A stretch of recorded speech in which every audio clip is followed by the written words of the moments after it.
Hello, is Lynette with us tonight? She is. Hello,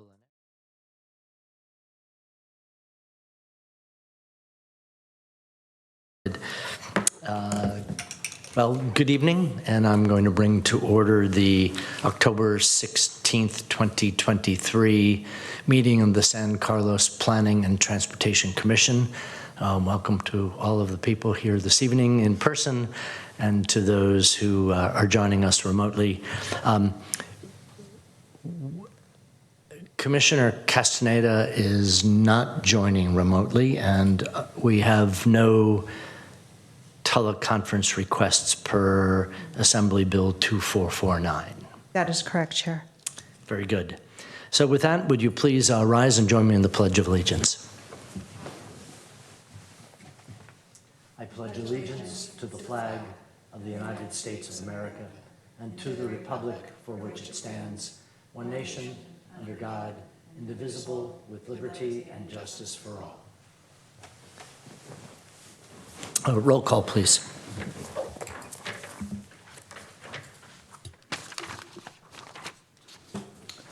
As you mentioned, Chair, Commissioner Castaneda is out this evening. Commissioner Garvey. Present. Commissioner Roof. Present. Vice Chair Clements. Present. And Chair Iacopone. Present.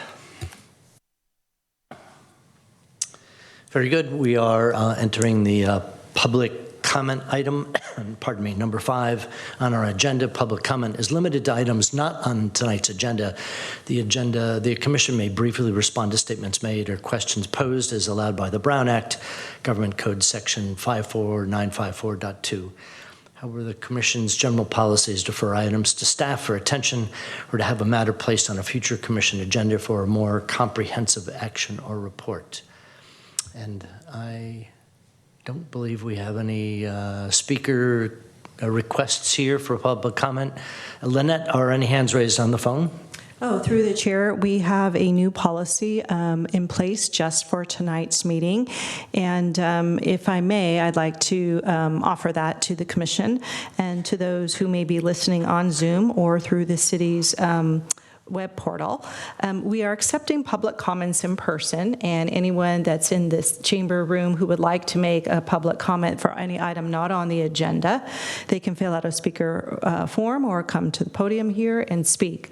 The other option is that that we have for this evening for anyone who may be observing remotely and would like to make a public comment. They are invited to email the city at planning@cityofsancarlos.org before the end of the meeting, and we would take that email, include it as part of our record. But for tonight, we are not taking public comments through Zoom. Again, people are welcome to speak if they are here physically at this meeting, and they are welcome to send us their comments to the city via email at planning@cityofsancarlos.org. Very good. Thank you, Lisa, for that clarification. Okay, I think we've addressed the agenda item number 5. Number 6, approval of minutes from the September 18th, 2023 Planning and Transportation Commission meeting. Commissioners, fellow commissioners, comments on the minutes as presented? No, I'd entertain a motion to adopt. Chair, I'd like to move that we approve the September 18th, 2023 Planning and Transportation Commission meeting minutes. Thank you. And a second? I second that. Very good. Roll call, please. Commissioner Garvey? Yes. Commissioner Roof? Yes. Vice Chair Clements? Yes. And Chair Iacopone? Yes. Very good. So we're now on agenda item 7. We have 2 elements of new business tonight. The first is to appoint 1 primary and 1 alternate Planning and Transportation Commissioner to serve on the city's Centennial Advisory Committee. And I think it would be best to hear from each of the commissioners whether or not they are able to or feel it appropriate that they raise their hand for this advisory, for this posting. And through the chair, if I may add a point of clarification to this particular item. Just for clarification, the council has requested that we present this item to the commission so that they can appoint one member to serve on the city Centennial Advisory Committee.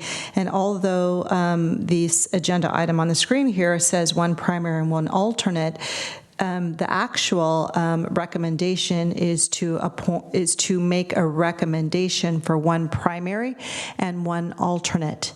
And then at the December 5th City Council meeting, the City Council would be considering these two recommendations and choose just one member. So that wasn't clarified exactly in tonight's staff report. So I wanted to make that clarification this evening. Great. Thank you, Lisa. That's very helpful. And so we're not actually appointing, we're recommending. Very good. So with that, Commissioner Roof? I'm really looking forward to that celebration. The city has a lot to celebrate, certainly. I don't think I'm going to put my name forward, partly because it's awkward in that my term as a planning commissioner will end, I think in the spring of next year, if I remember correctly. So probably I wouldn't put myself forward on this one. Understood. Thank you for that. And Vice Chair Clements? Thank you, Chair. Well, three of us have the same predicament, which is our terms only run until June 30th of next year. Myself, the Chair, and Commissioner Roof. So I had pending questions, but I don't feel comfortable committing to something I don't know that I can follow through on. It's not clear what time of the day that those meetings would be held on, was it the first Wednesday of the month? And even if there are sometimes evening commitments that I must attend for work, so I'm not always available. And so especially if there's only one member appointed, that puts a lot of pressure onto that one person. And so I would gladly decline from consideration for this committee just because of the length of the term and the uncertainty of the meeting times. Thank you, Vice Chair. Appreciate your comments and respect them. Commissioner Garvey? Thank you, Chair. I, too, am not going to throw my hat in the ring. With Planning Commission meetings on Mondays and Residential Design Review Committee meetings on Tuesdays, I am reluctant to make a commitment on Wednesdays. I don't know what time the meetings are. I have a standing slot on Wednesdays 3 to 5 that I wouldn't be able to attend. My term is not up. One possibility is someone could be on the committee until July 1st, and then if I'm not on the RDRC any longer after July 1st, I could assume that. And I guess another possibility is we are missing one commissioner tonight who is not termed out. I guess that's a possibility, although I don't know how we work that in. But those are my thoughts so far. Thank you. Thank you, Commissioner. And so thank you, Vice Chair, for framing up a timing and let's say a membership on planning commission issue. And I think I would say, in addition to being a primary or alternate on a couple of other planning commission, let's say subcommittees that we've already agreed, and being chair, I'm also reluctant to put my hat into the ring, recognizing Commissioner Garvey's thought, well, gee, maybe there's a partial, a part term and then another part term. I think probably the person that we need to hear from is Commissioner Castaneda, and with her not being here to comment and see whether she would raise her hand for this, it feels a little difficult to make a recommendation for her in her absence. And so I'm hearing that we actually have 3 members that were not going to be here for the full term, one who is already pretty deeply committed to a couple of sessions, 4 sessions a month already, and the person that we would like to hear from is not here. So therefore, my thought for a recommendation to City Council would be we need to hear from Commissioner Castaneda before putting forward a name. And alternatively, if it would be acceptable for a split-term person, then we could reconvene and see if that works for Commissioner Roof or Vice Chair Clements or myself. Through the chair, because 2 commissioners have their term limits are up, this is my understanding, 2 for next year, just 2 for 2024, right? There are 3 terms that are up next year, and I'm eligible for reappointment, whereas the other commissioners are not. So 3 are up, but only 1 eligible for reappointment. There is, because of this unique circumstance, and I'm sure, the particulars of the term limits were not specifically looked at for all of the possible different outcomes that could occur by taking this forward.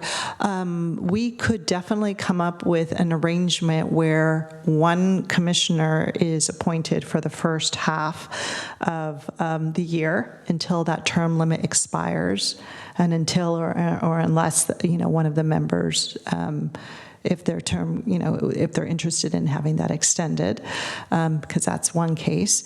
But we could have it be where 1 commissioner serves half the year and another commissioner would serve the other half of the year. I think that would be a good compromise given the situation, and especially since I think that there is a strong desire to have the planning and one member of the Planning and Transportation Commission serve on this committee. And staff apologizes, I do not have an answer for when the meetings would actually take place, other than the 3rd Wednesday of the month. But I do know that we can come up with a package that could involve 1 member serving the first half of the year and another member serving the second half of the year, if that helps the conversation this evening. Commissioner Roof? Just a question. When do we need to have the name forward in order to be considered by City Council in time? The Parks and Recreation Director is looking for these recommendations by the 20th of October, and my understanding is that the council will make formal appointments at their meeting of December 5th. So it appears, there is time, but I wouldn't like to speak, for the Parks and Recreation Director, but given the fact that 1 commissioner is out, and if the commission isn't able to come up with a recommendation, then you would be postponing this discussion. Vice Chair. Thank you, Chair. I don't know if we need a formal motion. My motion would be to move that we reconsider this matter at the next Planning Commission meeting, as long as Commissioner Castaneda can attend, and in the meantime have staff clarify what time the meetings would be, and also if virtual attendance would be possible, and it would not fall under the whatever the bill number is that we cite at the beginning of the meeting, because that really requires an emergency kind of situation to be true. And so I don't know if this commission would be able to have more flexible rules. And I also want to say that there are other commissions, as I'm scrolling, the Youth Advisory Commission, everybody's terms are up in 2024 or 2025. there are only like 1 or 2 people in the whole city on any board who could commit to what the request is today, which is through 2026, is my understanding, right? Or did I get that wrong? 2025. So there are only 2, 3, 4, or 5 total on any commission that actually today could commit through 2025. So that's my motion. Thank you. Maybe let me just test with Commissioner Roof your thoughts back on Commissioner Garvey's suggestion that if it was, do you think you might consider in such an appointment or a role if it were for the first 6 months of next year till the end of your term? I would consider that, but I like Vice Chair Clement's motion to put it off so that we can have Janet, because we need to have 2 names in any case. So one name wouldn't fulfill our obligation here, but a 6-month term, I could do that. I would probably prefer to be the alternate, and if Janet's very enthusiastic, just from sort of a what my style of where I'd like to participate. But Yeah, makes sense. So Great. Well, thank you. And I may have put you on the spot. It wasn't. that's what it takes to get to some signups occasionally. All right. Very good. I think Vice Chair Clements put forth some good clarifying questions that I think this commission would appreciate having some feedback on, and I think that is the feedback to the Director of Parks and Rec that we'll go back and recap. We have at least 2 people that are not able to serve a full term. We have uncertainty around, because we have a missing commissioner, about her ability to serve the term, and we have some uncertainty about the kind of the guardrails for being a participant. Getting that will be very helpful to giving this its proper due.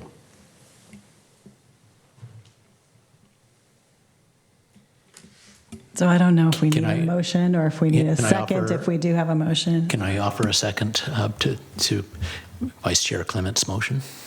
I would like to offer a second.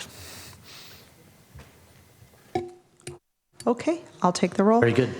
Commissioner Garvey, Yes. Commissioner Roof, Yes. Vice Chair Clements. Yes. And Chair Iacoponi. Yes. Okay. Thank you, everyone. Good input. Thank you.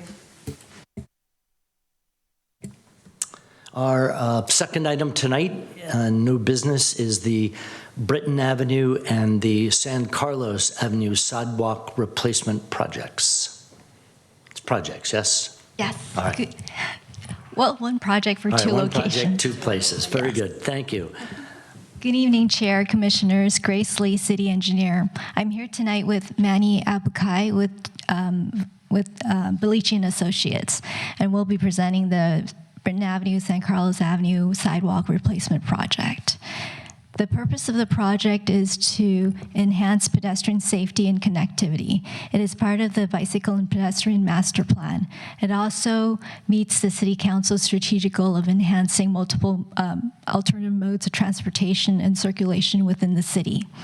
I'm going to hand the presentation over to Manny to go over the project details, and we'll both be available to answer any questions the Commission may have. Thank you. Thank you, Grace.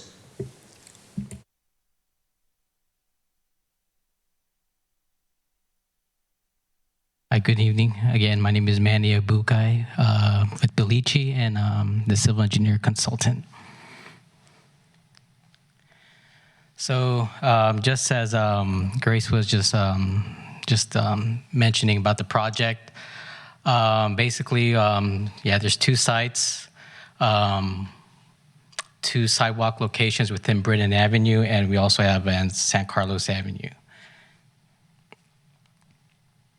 Main scope of the project for Britton Avenue is the installation of sidewalks. For the Britton site, there's basically sidewalk gaps that exist on the north side and the south side. And we're planning to install new sidewalks within those gaps. Also, in addition, on the north side, we're planning to install some curb ramps to make that ADA compliant. And on the north side and south side of Britton Avenue, we're also planning to install buffered bike lanes. And in result, with all the new striping, we're planning having pavement markings be much more visible. So here's the exhibit for Britton Avenue. I'd like to start at the bottom viewport on the north side, Alameda de las Pulgas. So as you can see, the bike lane begins, and as we're heading westbound, we come across the side street of Rogers Avenue, and that's the first installation of a series of ADA curb ramps. And as you cross Rogers Avenue,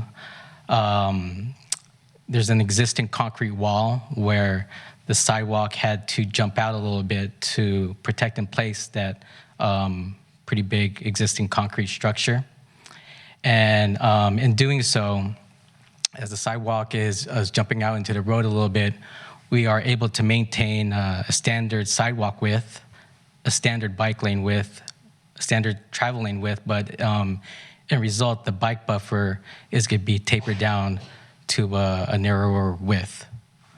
So as you continue westbound, we get away from the existing concrete wall, and also as an additional constraint on the landscape median, there's also a utility pole that serves as a narrowing corridor in that area. So as you see in the red, the new sidewalk eventually ties into the existing sidewalk just a little past the Fairbanks Avenue label. And then moving further westbound, the bike lane with the buffer continues and continues onto Sunset Drive area, where we also install 2 ADA ramps. Now, then heading westbound also on Britton Avenue, we plan on installing Sharrow markings also. Now for the south side of Britton Avenue, and I'm going to start along on the Milano Way side. As we head eastbound, and there's that curvature in the road due to past traffic incidents. In addition to the sidewalk we're installing there, we're also, per recommendations from feedback from the area, to install a guardrail. So that will also be in place.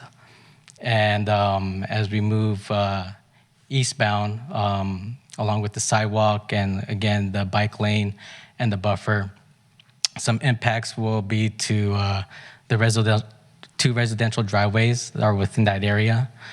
And that will require, after the placement of sidewalks, some kind of transition or conform into those 2 properties.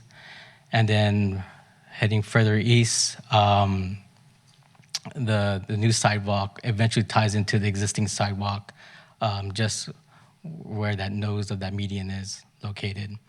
And then the bike lane with the buffer heading eastbound continues on up to Rogers Avenue, and then we have a Sharrow marking that kind of completes the overall project. So just to give a little overview, as I was talking about the south side, we're planning to install a 6-foot sidewalk, 5-foot bike lane, 3-foot bike buffer with a 12-foot travel lane. The 6-foot sidewalk it's a bit wider than compared to the north side due to fitting in the guardrail. And then during that corridor on the south side, there's some existing facilities such as utility poles, signage, hydrants, where having that additional width of sidewalk helps to maneuver around those obstructions. So on the north side, just focusing on the right side of the cross section, we'll have a 4-foot sidewalk, and this is a section that kind of showcases where the corridor is at its narrowest. So with a 4-foot sidewalk, 5-foot bike lane, and then, as I mentioned earlier, the bike buffer is tapered here a bit to make everything work to about 0.7 foot buffer and maintaining a travel foot lane of 10 feet, and then showcasing the existing utility pole that's near the median. So San Carlos Avenue, within the stretch that we're improving here, there actually is an existing sidewalk, but it's made out of asphalt concrete and what we call a asphalt curb, or what's typically called an asphalt concrete berm. And some of the non-standard features within the area is that the berm is of varying height, non-standard, and the cross slopes along the asphalt concrete path are also non-standard with varying slopes. So we're planning on installing a new curb and gutter within this area, typical made of, the typical concrete, and typical the 6-inch curb height for the curb, and having a standard cross slope along that area. And here we'll be installing new curb and gutters, and there's an existing bike lane already adjacent to the sidewalk, which will be basically refreshing or just replacing. So again, just to highlight this area, the area's going to start. I'm going to just start on the left side, starting near Alameda de las Pulgas and heading eastbound. We got the sidewalk there in the red and the bike lane that we'll be just basically restoring. And then as we get kind of closer to the area near Cordilleras, we're looking into possible some fence replacement, and that'll probably be something we look into further into design. And just to give you a section of the improvements, so we're basically installing a 4-foot sidewalk and new curb and gutter, and there's the bike lane that's currently existing out there that we will replace. So project timeline right now, we're still in the kind of the preliminary phase. We've gone through some concepts, and this is the concept that we're presenting today. And eventually we plan to finish design by spring and probably reach out to some of the residents that are within the project limits, and then possibly reach out to council April 2024, and then by summer start construction. And I guess we could open up for questions. Very good. Thank you, Manny. Commissioner Roof, questions for city I staff? have a few questions. So starting on the Britton Avenue project, would that eliminate the parking that along that stretch that currently you can do? Yes, there'll be a segment near where's that? Sunset Drive, and heading to the east. There's about 3 homes within that area that currently have parking, but with the installation of the bike lane, those will be eliminated.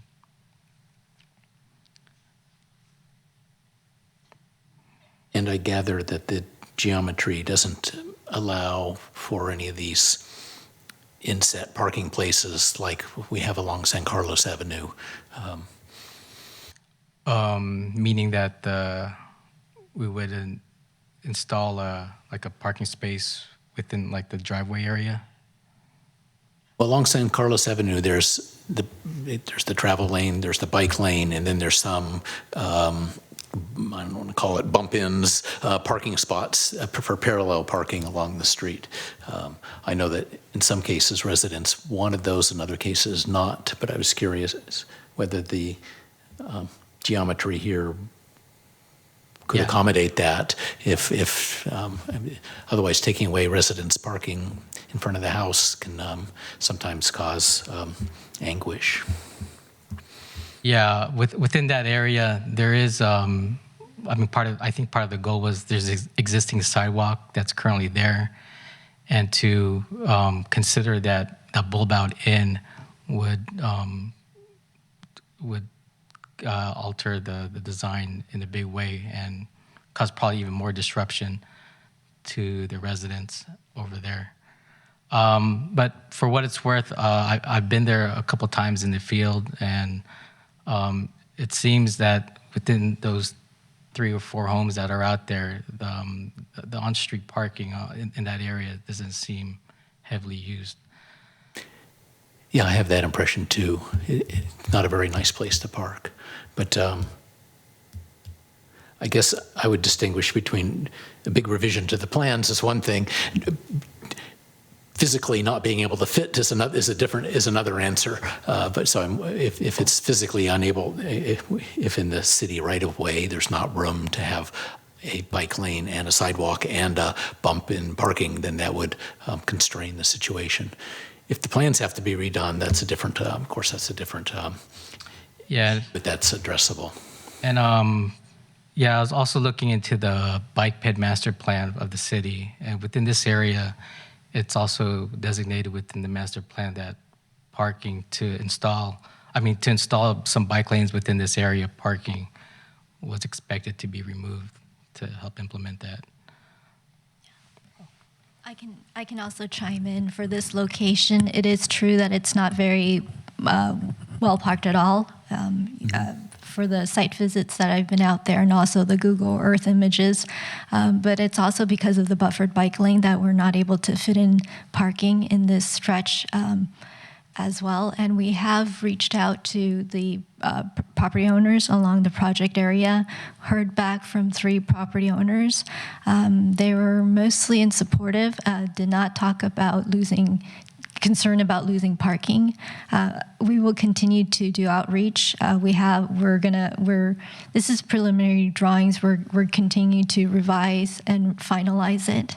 And we will continue to reach out to the property owners and see if parking is a huge concern for them. It doesn't seem to be so, just by looking at the area, but it would be very, very hard to fit in parking.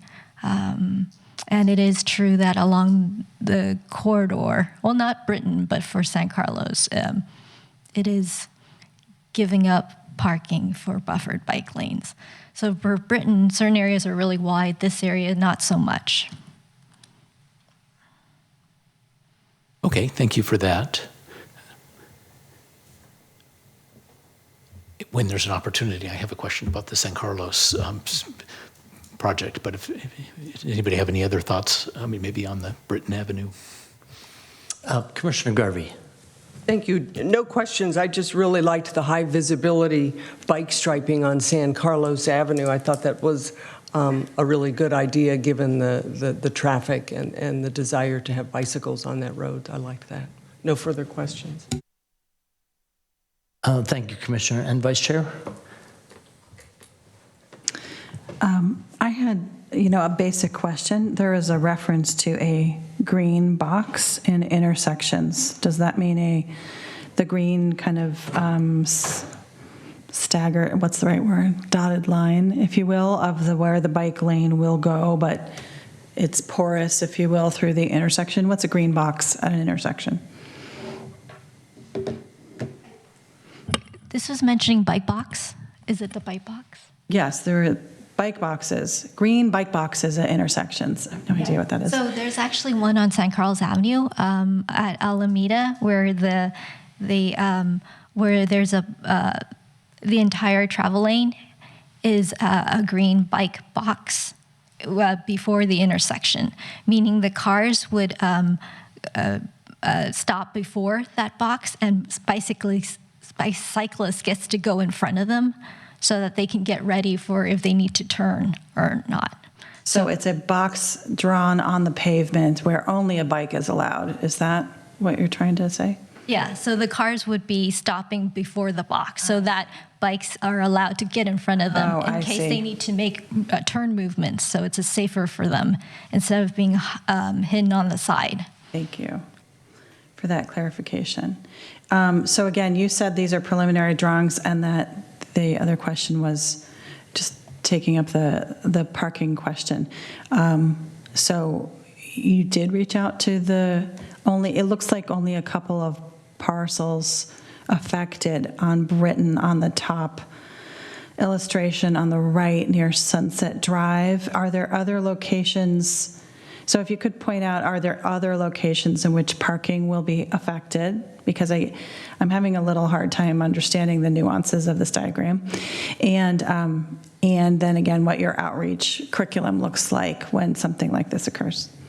Yeah, so most of Britton Avenue, especially the split level location, there isn't any parking because of the bike lane. So there'd be the bike lane instead of parking. You're saying today there is parking, but the bike lane would take away all of that parking? Is that what you just said? Currently there is no parking in that area. I have a Google Earth picture up where people are definitely parked along the curb, but Yeah. it's hard to understand if that is, Yeah, are you saying that that's not legal to do today? No, I'm saying at the split level, so the lower level where Burbanks Avenue, Rogers, that area, where it's split level, there isn't parking in that area. But where there is not, so after on the left-hand side of the screen, there is parking. There's like 3 parcels. In front of those 3 parcels, there are parking. I'm sorry, I'm having a hard time understanding what Sorry, you're the- referring to. Is there a pointer, Lisa, that they could? Okay. To circle it or something. Oh, thank you. It doesn't show up on the screen, sorry. Yeah, if you can like trackpad to it. Thank you so much, Lisa. Better.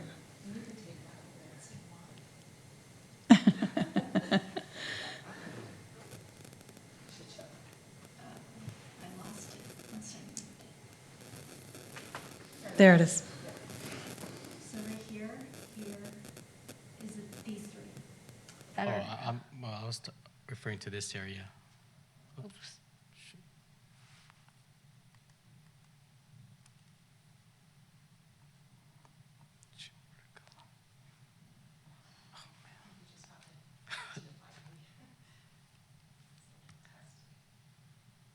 Yeah, or can I just point like where there's Sunset Drive, and and on the north side, if you just go to the right, which brings you to this viewport over here, there's these 3 homes that where potentially that's where people would park within the Right. existing condition. You're saying on the upper diagram all the way to the upper right? Yeah, currently where the cursor is at. Oh, the lower diagram, got it. where it's not the split level where, when the, I see with the median, before the median. and we have sent postcards to the property all along the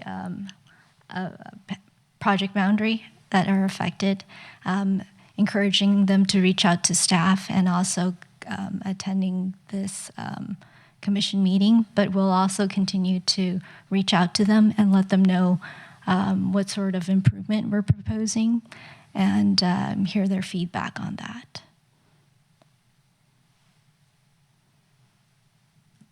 And I'm assuming that the dimensions of the road don't allow for those spaces to be kept and the bike lane to be there with a buffer.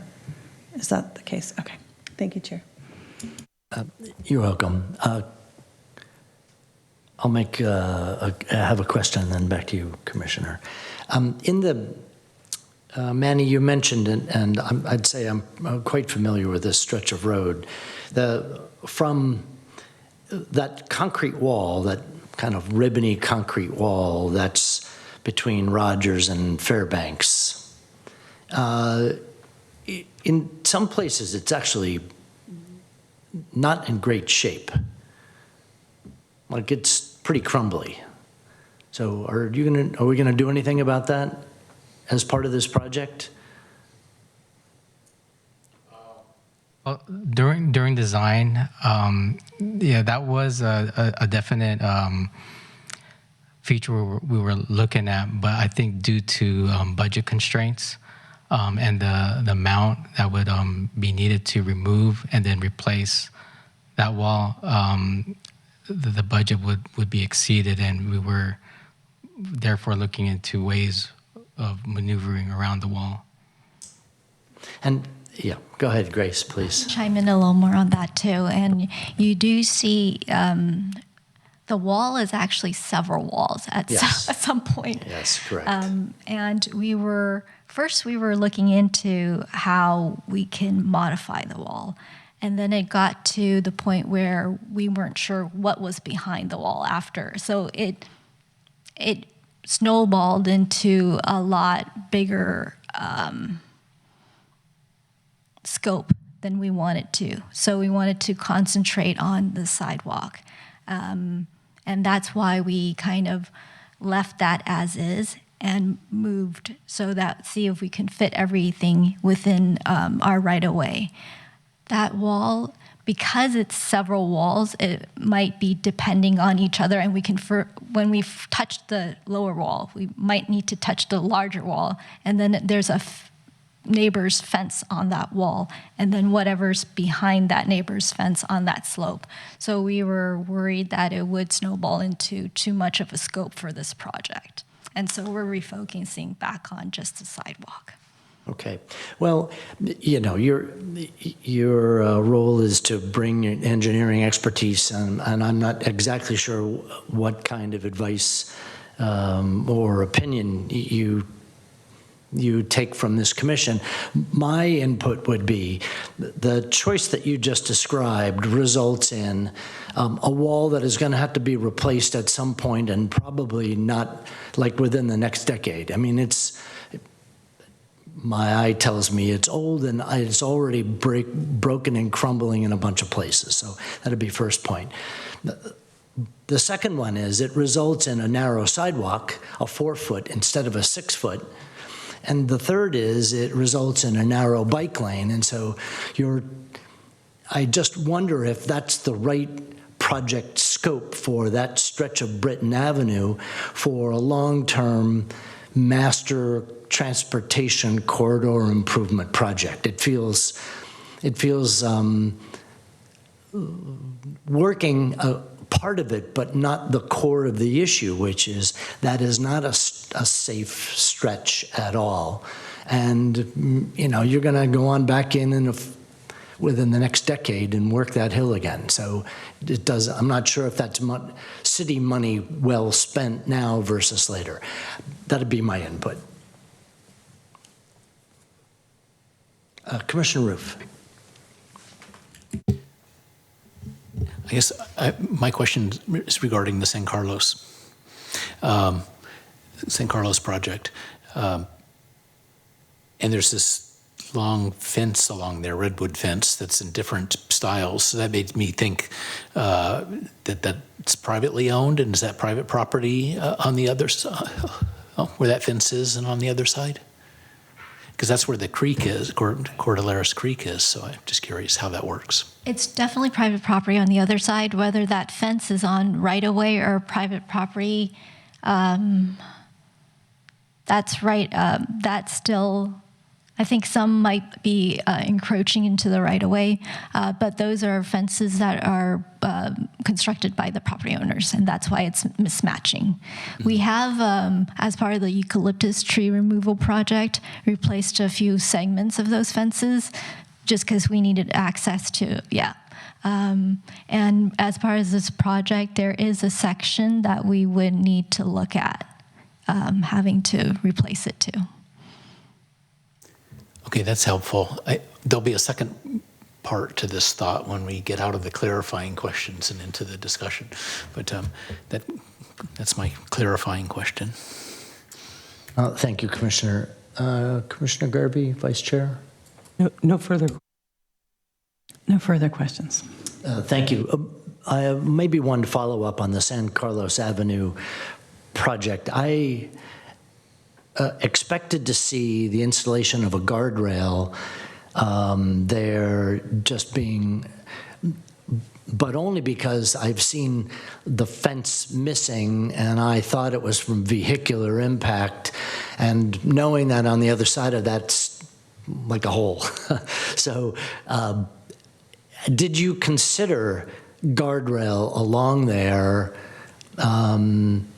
still leaving space for a screening fence, and therefore to sort of protect any vehicles that, might end up going down that bank, to prevent them from going down that bank. Again, I don't know what you've thought about it, just because you're doing this project, that would be an ideal place for it. If the history of accidents or incidents says it's no big deal, then, again, your history, your understanding, but it seems like a perfect place for a guardrail. So far, my understanding of the fences are more the wind, the tree, the slope, and it's not so much as impacts to it. And the condition of the fence. Some of them are in poorer condition than others. Okay, nothing else for me. Thank you very much. Yes? Chair, I'm sorry, I did have one further clarification question, and then we can go on to comments. Please. Thank you. I noticed on the Britton Avenue plans that there are tree removals anticipated, 3 grouped 6-inch trees, but then also a 28-inch tree. So I guess 3 groups of 6-inch trees. So could you speak to what the city's policy is in terms of, what those trees are, and especially the 28-inch tree, to see, is it worth saving? And I know at times, once in a while, sidewalks go around trees to help save them if they are worth it. So if you could just comment on the trees being removed along Britton, because obviously trees are important for walkability, which is what we're all trying to encourage. And I can start, and Manny can chime in. So the large one is a redwood, and we heard from the property owner. The property owner understands that the redwood will need to go. It's right where the sidewalk will be, and the property owner is actually okay with it. Rather see sidewalk go in. So if we can, I don't think at this location, I don't believe we can move it anywhere else. It's that tight, right next to the roadway already. So that tree, that redwood, would most likely would have to go, and we would need to replace it somewhere else. We are looking at locations for tree replacement. There's our other smaller trees too. I think about 10 smaller trees.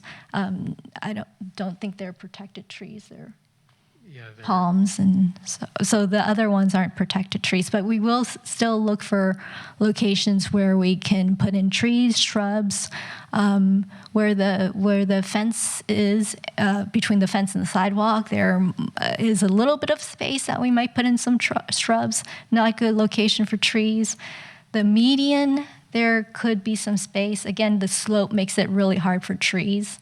But maybe smaller ones, maybe shrub, drought-tolerant ones. So we are still looking at locations where we can put in more greenery for the area. Okay, thank you.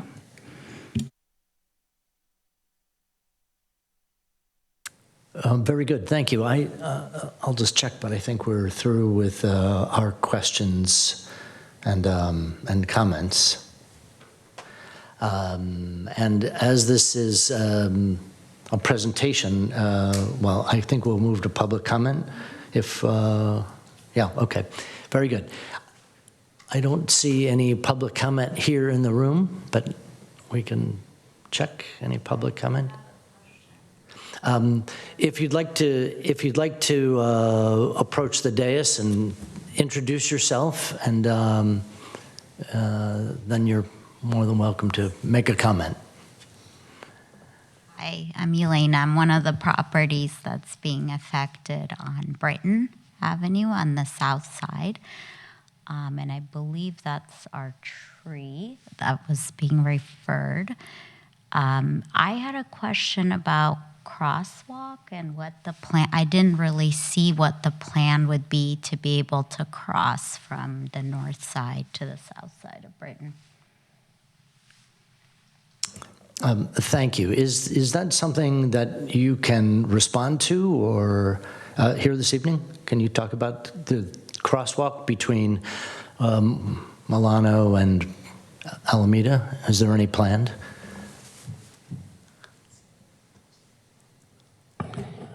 Yeah, I mean, actually, there hasn't been any discussion with of adding additional crosswalks between this stretch. So I think it would typically not be preferred since it would be a mid-block type crossing. And if we were to explore that possibility, there definitely would need to be some additional flashing beacons or of some sort within the area. And yeah, offhand right now, I think that would, at least from my end, require further study to figure out an ideal placement or if it would be feasible for that. So the preference would be for this short section not to have a mid-block crosswalk and to safely cross at signalized intersections. Thank you. So, Lynette, are there any hands raised? Anyone that would like to? Just a friendly reminder, we're taking comments in person. Sorry, yes, thank you. For all items on the agenda. So just once again, if anyone's watching and would like to send a comment to us at planning@cityofsancarlos.org, we would take that and include it in the record for tonight's meeting. Thank you. Then I think we'll close public comment. Do I have a motion? I move that we close public comment on item 7B. Thank you. I'll second. Roll call, please. Commissioner Garvey? Yes. Commissioner Roos? Yes. Vice Chair Clements? Yes. And Chair Iacoponi? Yes. Thank you. Any final feedback or discussion points to make for staff? Commissioner Roof? For the Britton Avenue plan, I would really like to see both the protected tree and the parking that would be removed delineated so that it's sort of a full disclosure situation so that there's no controversy down the road. But that said, I'm supportive of having a bike lane be there, trying to weigh the trade-offs of losing a few parking spots versus having a much nicer pedestrian and bike access, and I think that'll be a big improvement for the neighborhood. So I'm very supportive of the idea, but I think having it be explicit about the losing parking spots and the protected tree, just that there's no questions. That's my first comment. And then moving to the Britton Avenue, to the San Carlos Avenue, that fence along there isn't particularly sightly. And there is a creek down there, so just trying to reimagine the whole thing there. Why can't you have a low fence and you see the beautiful creek? It could turn into a feature instead of sort of an eyesore. And so this goes beyond the scope of a sidewalk and a bike lane, but our job is to kind of think more broadly, I think, as planning commissioners. And that's why I was asking about where the city versus private property is, because the houses are on the other side of Cordilleras Creek. So do they own the creek along that section? I don't know how that works, but it was a thought that I had that could actually be pretty cool if you had a 4-foot-high wall along there, and then there's the creek down there. It would, instead of the old-fashioned wall it off, pretend like it's not there for an urban creek versus having it be attractive. That could be really cool along there. And I think it's a great investment to improve the sidewalk there from asphalt to concrete to make the bike lane be better marked, because that's a pretty high trafficked area. I always see people walking and biking, frequently see people walking and biking along there. I think that's a really high traffic area, and we want to encourage movement from the burbs to the downtown, and then that's so totally I'm in favor of these improvements. But I don't know if somehow the city could consider the thought I had about the having it be a low and an attractive wall, making it into a feature, not an eyesore. Great, thanks for those super comments. Commissioner Garvey? Thank you, Chair. I liked a lot of things about this plan. Just a comment on the narrow sidewalk section that is proposed on Britton. I was okay with that narrower sidewalk idea because it's a really challenging space. When I drove by it today, and I don't drive by it often, there's a slope there, properties coming right up, and it seemed to me pretty challenging. And to get any kind of a sidewalk in there, I think is a good idea, even if it's not as wide as we might want. And the area, I don't think, is very heavily traveled, so I think the narrower width of sidewalk should work okay. Otherwise, I like that this plan continues with the bike and pedestrian master plan goal of enhancing circulation in the city, and I like the project. Thank you. Vice Chair. Thank you, Chair. Just a couple of comments. I also like that we are paying attention to how walkable our streets are and trying to make sure that that there is a division between where bikes travel and where cars are. And so as much as the dimensions assist us to do that, I think that buffered bike lane is important for people to feel safe. Just a couple of comments. I concur with the chair after having looked at photos, at least on Google Earth. The small concrete wall along, I guess, the north side of Britton, past Sunset and going down. It looks like there are two things. There is a lot of shrubbery built along it, and it is probably much longer than is exposed. It looks like it actually goes 3 times as long as you would think because the rest of it's grown over. While I do like the shrubbery, if we are creating a sidewalk there, it actually would make sense, I think, to clean up the perimeter and to reinstall a low wall there. And the parts that are visible are not very pleasant to look at. I totally concur with the chair. So I guess I would suggest that potentially this additional project be considered as part of the overall CIP and that it be identified to maybe not be done on phase 1 of installing the sidewalk, but maybe in phase 2 when we can get the CIP budget for it. So that would be my recommendation there. And just one other point is I don't know about the standards to run sidewalks around protected trees. And I also know that redwood trees don't cast much shade, right? They're very tall and narrow. That said, and I don't know how the homeowner feels if she'd want the tree to stay or not, but I think trees are important. So unless, I would encourage staff to think about as much as possible, how are we getting trees to shade the sidewalk? That is the point. Is not just to clean the air, but if getting a lot of trees along that stretch is not possible because of the dimensions to shade the sidewalk, then I personally think there's no harm in moving the sidewalk around the tree into the private owner's property if they were to so agree. That's between the owner and the city. But I think that's much preferable to cutting down a 28-inch tree that is in a protected class. So those would be my 2 comments. And again, I appreciate all the efforts to make us more walkable and bikeable and safe along these major thoroughfares. Thank you. Thank you, Vice Chair. And regarding the San Carlos Avenue project, I think it's great.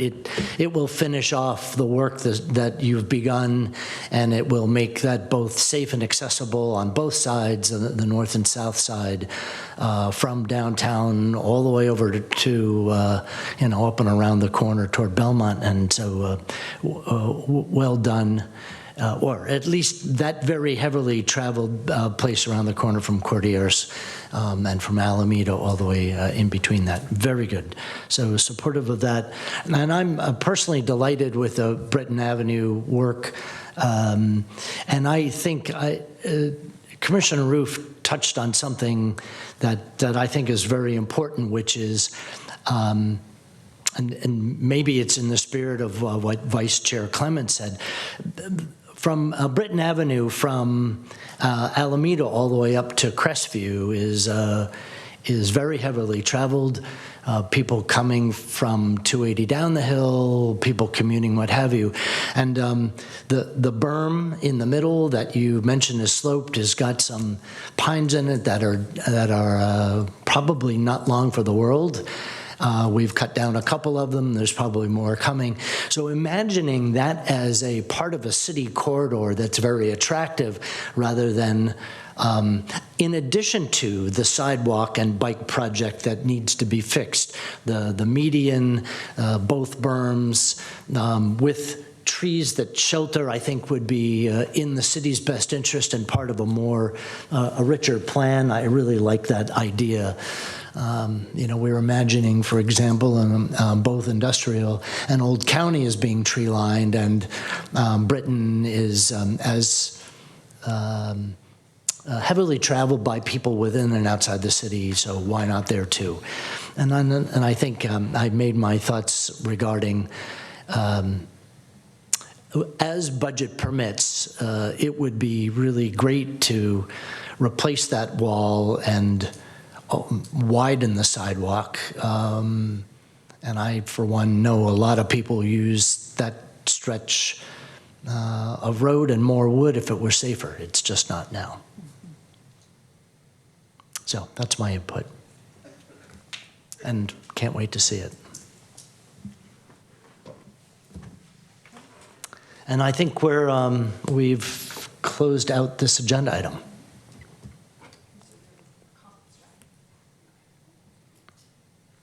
Very good. So, agenda item 8, reports, correspondence, and general information. Report on recent city council actions. Yes, Chair and Commissioners. I would like to report on one particular item this evening regarding recent City Council actions. At the Council's last meeting on October the 9th, they approved an application by the Serato Company for a new life science and research development project at 841 Old County Road. So this is the location right near the Arroyo Underpass. So that was approved at the last City Council meeting on October 9th. And that's just the one item I have to share for this evening. Thank you. Thank you very much. Planning and Transportation Commissioners, comments or reports. So, Vice Chair. Thank you, Chair. I just wanted to let my colleagues know, if they did not see it, that there is a Planning Commissioners training for San Mateo County Planning Commissioners. That's going to be held Monday, October 30th at the San Mateo Public Library. And I think it goes 5:30 or 6 o'clock start. I'd have to look again. But it sounds interesting and put on by the 21 Housing Elements group. Thank you. Thank you, Vice Chair, for that announcement. And I can go ahead and do a follow-up and share that invitation to all the commissioners. And you're welcome to sign up as you please. Great. Thanks both. Commissioner Roof? I have a comment. In this session and in the previous session, we in the previous session with the crosswalks and in this session with the sidewalks, we kind of bundled two different locations into one discussion, which I find fairly complicated to adequately discuss them at the same time. I would much prefer to see these things. Let's talk about Britton Avenue in its entirety, and then talk about as one item, maybe even one vote, and then talk about the second. Because when you're flipping back and forth, I know it's less efficient, but I think it would promote debate and public input more effectively. So just something for your consideration. You have to balance efficiency versus clarity, but consider that, please. Thank you, Commissioner. I can certainly share that. If it's the pleasure of the commission, I can certainly share those comments with the city engineer. I know she just left, but I can definitely pass that on. Great. That I support that. That makes sense. Yeah, I do as well. Thank you. One point for me, I believe I was looking at upcoming city council agenda, and one of the things being brought forward is either a refresh or a clarification of the public participation guidelines and decorum protocol for the public comment periods for both city council and commission meetings. And if there is, when that's resolved, or if there's any input tonight from you, Lisa, on that, it would be great that we all were made aware of that. That'd be helpful.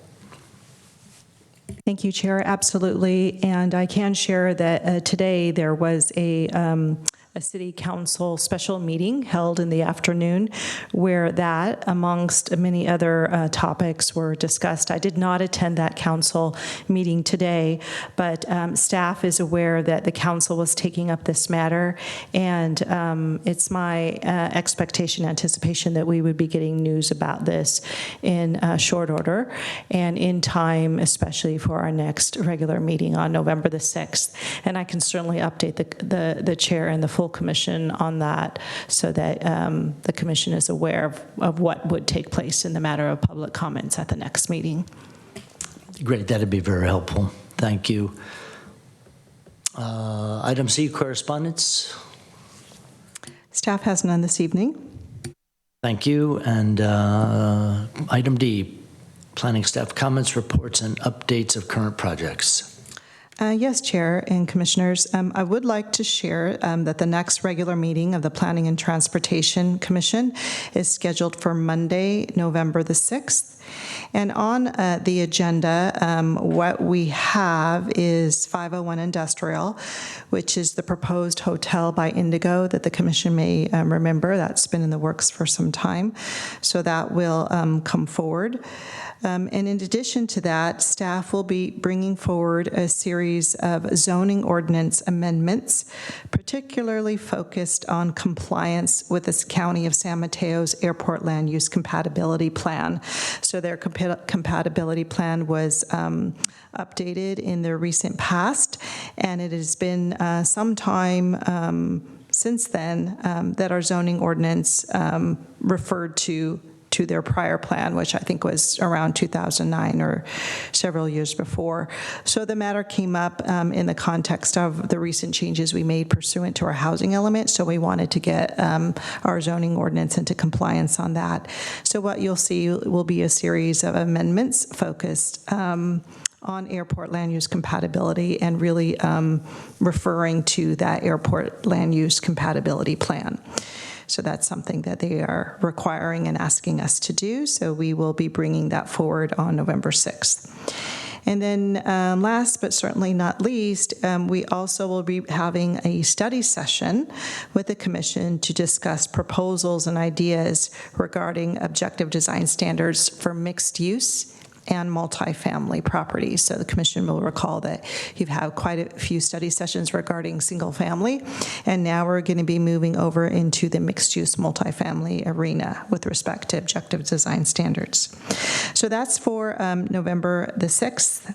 And on November 20th, right now on the calendar, is a small subdivision of 9 single-family homes proposed at 308 to 310 Phelps. And they're looking for entitlements on come November the 20th. I will be polling the full commission for your availability for the remaining dates of this calendar year, just to make sure that we have a quorum. So that's just a bit of news, administrative news that I wanted to get out.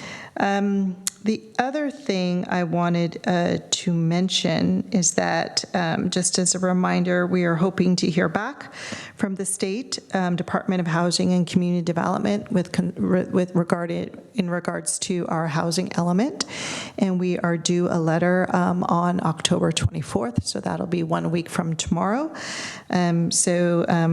I guess, I can openly share that I'm crossing my fingers, as probably others as well, that we're really are doing, our housing element is responding in the way that satisfies the state's request. And I think, let me just double check to make sure I didn't have anything else. Oh, yes, one other thing.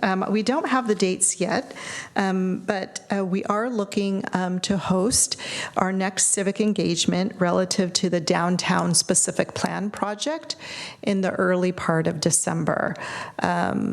So as we've done before, we would have several opportunities for the community to get involved. One would be a virtual workshop platform, and the other would be an in-person opportunity. So as soon as I have dates for those, we'll be sharing that broadly. But since I'm here tonight, I just wanted to put that out there, that we are looking to early December to get some movement going on that project once again. And I know some people are following, and they're wondering, what's happening with that project. We have shifted gears and are really putting some momentum forward to get this next phase of the project completed and continue our discussions with the community on that. So again, early December for that. And then that concludes my updates for this evening. Thank you. Very good. I think that concludes our agenda for the evening, and so with that, we are adjourned.